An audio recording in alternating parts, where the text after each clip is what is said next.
kita senang sekali bisa bertemu dengan pakar spesialis gizi klinik FKUI, yaitu Dr. Sindiawati Pujiadi. Selamat pagi, Dok. Selamat pagi, selamat pagi semua. Senang sekali bisa berbagi di sini. Dr. Cindy ini adalah Magister Administrasi Rumah Sakit Universitas Indonesia. Beliau banyak berkecimpung dalam menangani manajemen obesitas dan diet menurut genetika. Ini sebuah ilmu yang sangat unik ya, nanti kita dengarkan pemaparan dari Dr. Cindy. Selain itu, Dr. Cindy banyak mengikuti course-course di berbagai universitas terkemuka ya, antara lain Harvard Medical School tentang lifestyle medicine, clinician in the kitchen, autoimmunity and allergy. Selain itu juga beliau ikut kursus di Stanford tentang principles and practices of gene therapy, personal genomics and your health, serta Nutrigenomic Institute juga di Monash University tentang food as medicine, food and our genome course ya. Jadi ilmunya ini merupakan ilmu yang mungkin tidak baru ya, tapi jarang barangkali kalau untuk Indonesia ya, Dok ya. Benar ya, nanti dokter bisa ceritakan ya. Ini sangat menarik ya, diet berdasarkan genetika kita gitu, berdasarkan keunikan genetik dari masing-masing individu ya. Dr. Cindy bisa dijumpai di Instagram @drdrcmil ya. Nanti kalau teman-teman mau mengikuti perkembangan atau mengikuti aktivitas Dr. Cindy, dan Dr. Cindy juga praktek di Rumah Sakit Medisra, Rumah Sakit Brawijaya, dan Rumah Sakit Bunda. Jadi pertama-tama mari kita sambut Dr. Cindy. Sekalian saya minta semuanya boleh 2 detik buka videonya, kita menyampaikan salam sehat buat semuanya. Selamat pagi dan salam sehat. Senang sekali kita banyak berkenalan nih dengan teman-teman dari seluruh Indonesia ya, dari Jawa sampai Papua ada enggak ya? NTT ada ya? Dan juga dari Toronto. Ini sangat apresiasi saya mau ikut seminar, padahal di sana sudah jam 11 malam ya. Silakan Dr. Cindy. Salam sehat semuanya. Iya.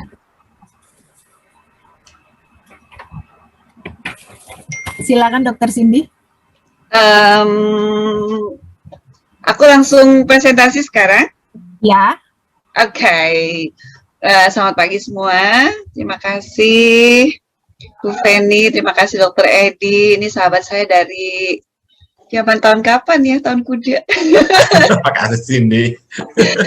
Iya, senang sekali saya diundang untuk bisa sharing ilmu yang saya baru dapatkan. Memang Dr. Edi gesik banget. Gitu saya selesai kelas saya di Harvard langsung oke, bicara.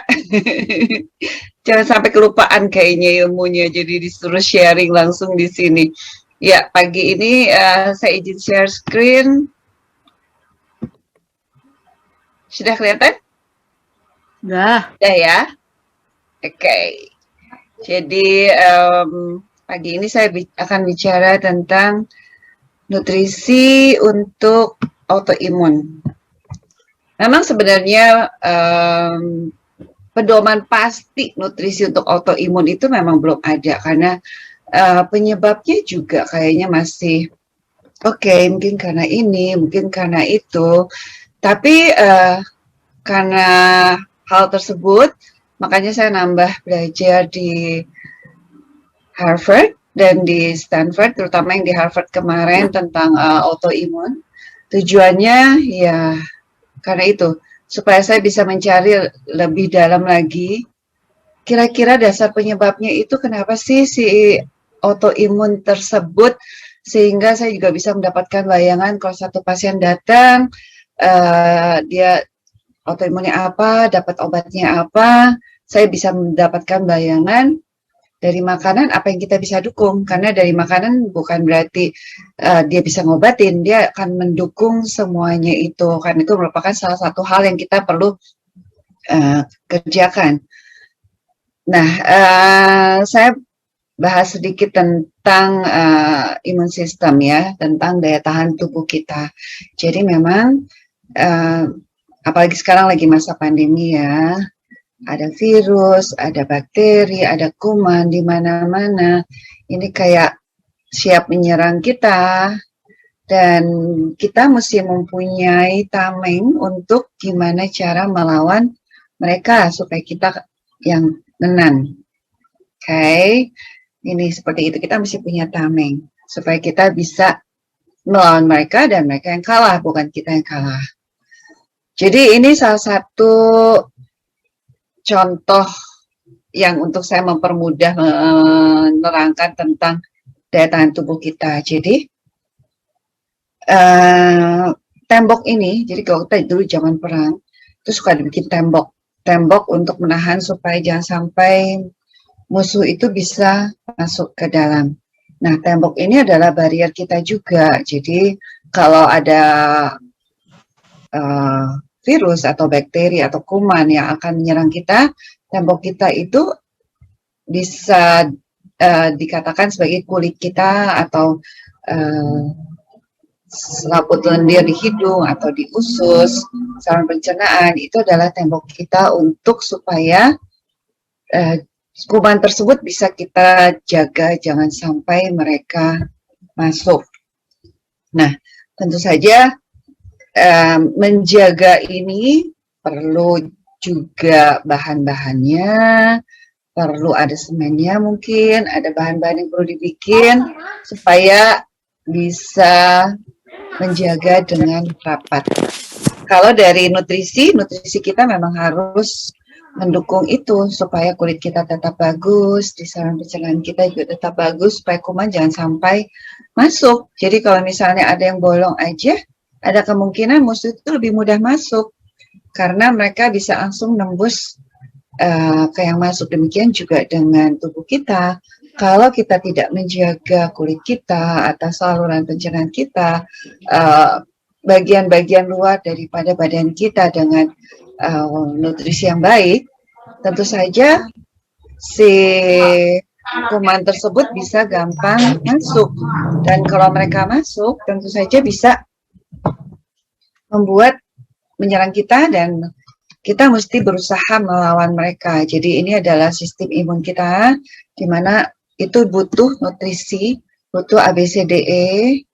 Salah satu yang lagi banyak didiskusikan vitamin D, vitamin C semua juga udah tahu ya, itu untuk daya tahan tubuh kita, zinc juga, tapi yang lain juga kita butuhkan di situ. Jadi sebenarnya pertahanan luar kita itu mesti dijaga. Okay. Kalau kurang aja salah satu bahan, dia nggak jadi utuh. Nah, selain vitamin dan mineral ini banyak terdapat di sayur-sayuran dan buah-buahan, kecuali vitamin D ya, nanti saya jelaskan lebih lanjut. Juga kita butuh sumber protein, sumber lemak bagus, itu untuk mendukung semuanya ini. Kalau sampai mereka bisa lolos, itu ada barrier berikutnya, yaitu barrier di dalam kita.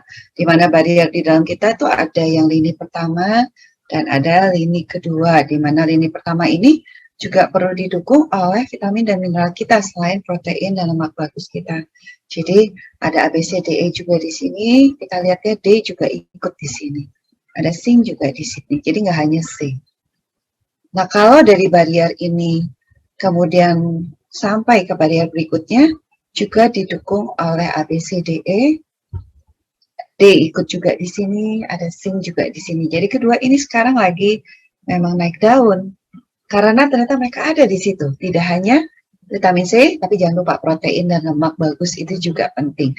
Jadi kalau kuman masuk sampai ke arah lini pertama, di sini ada tugas darah putih nih. Kerjaannya nih kayak Pac-Man, dia akan nangkep-nangkepin si virus atau kuman tersebut atau bakteri tersebut yang masuk, dia akan nangkepin, kemudian dia akan bunuh mereka. Ya, dan ada lagi sel namanya natural killer cell, itu juga kerjaannya bunuh-bunuh, dan ini adalah unit imun sistem kita. Nah, si sel darah putih atau dendritic cell yang kita sering dengarkan ya, itu juga sesudah dia nangkepin dia akan lapor kepada pertahanan berikutnya, yaitu sel T, kemudian sel T akan berkoordinasi dengan sel B. Jadi dia akan kasih tahu ke jenderalnya, Paknya ada musuh menyerang. Di mana musuh ini adalah vitamin, si bakteri, si virus, ya pokoknya kuman-kuman itu. Dia bilang ada musuh, Pak. Ini buktinya nih, saya udah bawa ke Bapak. Jadi karena ada musuh yang mau menyerang, kita mesti siap-siap nih. Bikin bala tentara yang banyak ya, supaya kita bisa nyerang dia. Nah, si bala tentara ini juga tetap kan perlu kita kasih makan, perlu vitamin, mineral, perlu protein yang cukup, perlu lemak yang cukup, dan si jenderal ini juga akan ajak jenderal satunya. Jadi jenderal ini adalah sel T, jenderal yang satunya lagi adalah sel B, di mana sel B ini dikasih tahu, oke, bantuin aku ya mau nyerang si virus kuman ini. Nah, kalau udah tahu, lain kali kalau mereka datang lagi, kamu udah mesti ingat ya. Jadi kamu mesti bikin antibodinya itu mesti siap-siap menyerang mereka, dan juga memori. Jadi kita mesti ingat, lain kali kalau datang lagi, kamu harus ingat gimana cara nyerangnya. Jadi ini tugas yang di dalam mereka bagus banget. Dan mereka sebenarnya kalau misalnya virus atau kuman tersebut udah beres, mereka punya satu lagi yang bisa, ya udah kita udahan, udah cukup. Tentaranya nggak usah dibikin banyak-banyak lagi karena kita udah menang. Sudah oke. Kita istirahat dulu, sel B siap-siap, lain kali kalau ada lagi, sudah ingat ya gimana cara melawannya. Nah, apa yang terjadi pada autoimun? Nyata, ini kalau misalnya ada kuman tadi ya, pokoknya tadi dia akan nyerang, ini si antibodi kita, dia nyerang situ ya, sehingga si virus atau kuman itu akan diserang. Nah, pada autoimun, si yang bagian untuk nyetopin, udah, kumannya udah habis, virusnya udah habis. Ini yang saya ceritain ala yang lebih mudahnya dari yang saya dapat dari Harvard ya. Ini kelas saya yang saya baru lulus bulan lalu. Jadi, tapi saya ceritakan dalam bentuk kayak kartun gini. Jadi, si sel-sel tentara tadi itu ternyata yang berhentiinnya itu ternyata rada mengalami gangguan sehingga dia nggak bisa berhentiin. Mereka tetap nyerang, tetap makin bertambah banyak karena yang berhentinya rada terganggu. Makanya di situ banyak obat-obatan yang diteliti untuk menekan supaya ya udah, supaya dia bisa berhenti. Nah, itu obat-obatan yang terbaru yang banyak dipakai. Nah, karena dia nggak bisa berhentiin, sedangkan virusnya sudah habis, kumannya sudah nggak ada. Nah, mereka salah mengerti. Jadi dia tetap nyerang. Nah, yang diserang adalah sel tubuh kita sendiri. Jadi di sini tetap nyerang. Biarpun dia bilang, aku teman kamu, aku sel tubuh kita sendiri. Jadi, tapi mereka tetap nyerang. Jadi dia menyerang sel. Jadi mereka menyerang diri kita sendiri. Jadi mereka ada salah. Waduh, ini musuh. Mereka pikir ini musuh. Padahal itu diri kita sendiri.